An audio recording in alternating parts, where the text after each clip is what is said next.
আসসালামু আলাইকুম রহমতুল্লাহি আবরাকাতু। আসসালামু বন্ধুরা, আলাইকুম তোমরা সবাই কেমন আছো? রহমতুল্লাহি আমি আবরাকাত। ভালো আছি, আলহামদুলিল্লাহ। তাহলে দেখো, আজকে আমরা মা ছেলে কি খাবো। রান্না করতেছি করলা ভাজি আলু দিয়ে, কারণ এটা নীরবের পছন্দ। নীরবের পছন্দ মতোই রান্নাটা করি সব সময়ই, কারণ মা ছেলে দুইজন তো, ছেলের পছন্দেই খাবার করি। মাঝে মধ্যে আমার পছন্দ মতো করি, কিন্তু আলাদা নীরবের জন্য খাবার রান্না করা হয়।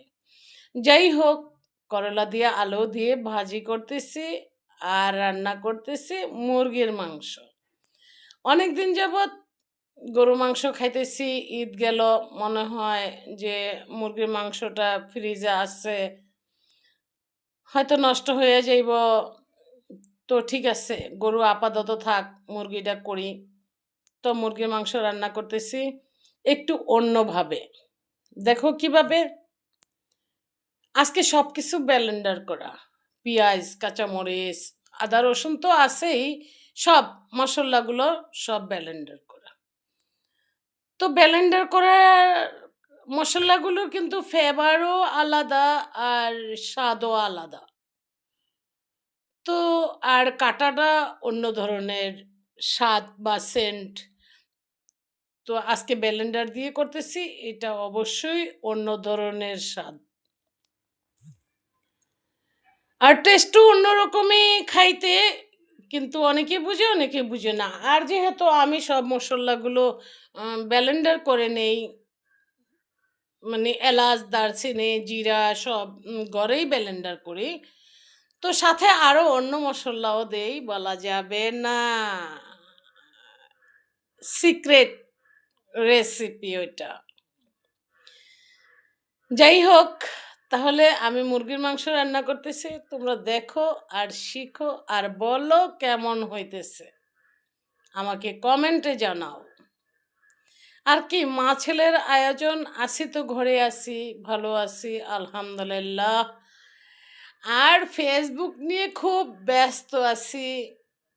আমি তো ফেসবুক নিয়ে সারাদিন অ্যাক্টিভ, কারণ আমি রান্না করব আর ভিডিও ফেসবুকে পোস্ট করব আর টাকা ইনকাম করব আর নিজের চাহিদা মতো চলবো, নিজের ইচ্ছাগুলো পূরণ করব। আসলে সারা জীবন অন্যের কাছে চায়া খায়া যে খাইলে কতটা কষ্ট, এটা আমি জানি।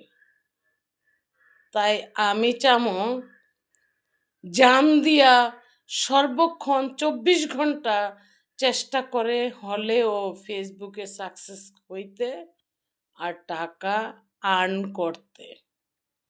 এটা আমার ইচ্ছা, কারণ একজন মানুষ